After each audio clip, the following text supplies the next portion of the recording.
It has been a week and a half since a group of 17 missionaries were kidnapped by a gang in Haiti. Among them, a West Michigan family of 5. A vigil was held this past weekend in Hart for that family. Ohio-based Christian Aid Ministries has again called for a day of prayer and fasting tomorrow.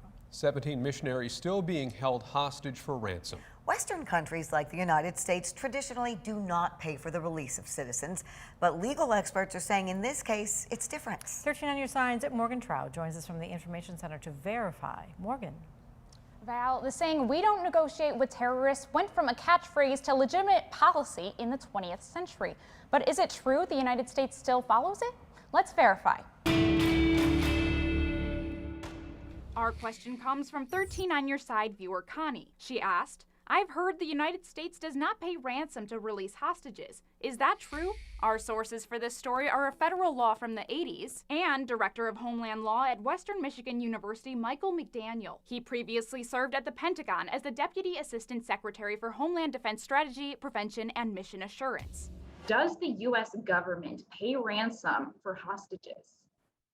So the short answer is no. And under federal law, it's a crime to support a foreign terrorist organization that has been designated so by the federal government. But there are a few reasons why this specific case is different and deals a lot with the words terrorist and support. McDaniel says the gang that kidnapped the missionaries is not a terrorist organization. Terrorists have a main goal of sending a message to a government or major corporation, whereas this gang falls into criminal enterprise as they're only seeking money. In 1995, the State Department reiterated that the U.S. government will make no concessions to terrorists holding official or private U.S. citizens hostage. However, the government hasn't always followed that policy. And in more recent years, change in laws allowed for the communication and even negotiation with kidnappers. They will support to the negotiations. So it's not the State Department, it's the FBI that is in the lead.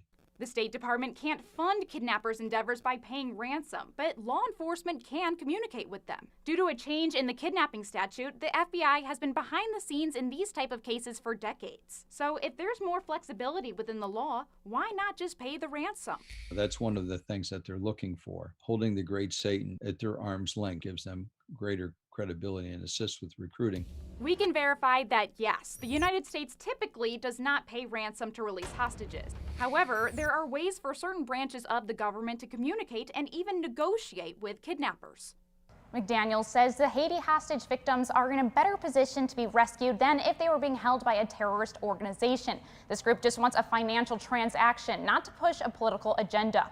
He says that typically when we see hostages unfortunately getting killed, it is from a terrorist organization. Like always, if you have something you'd like me and the Verify team to look into, send us an email at verify@13onyourside.com. You can also text the word verify to 616-559-1310.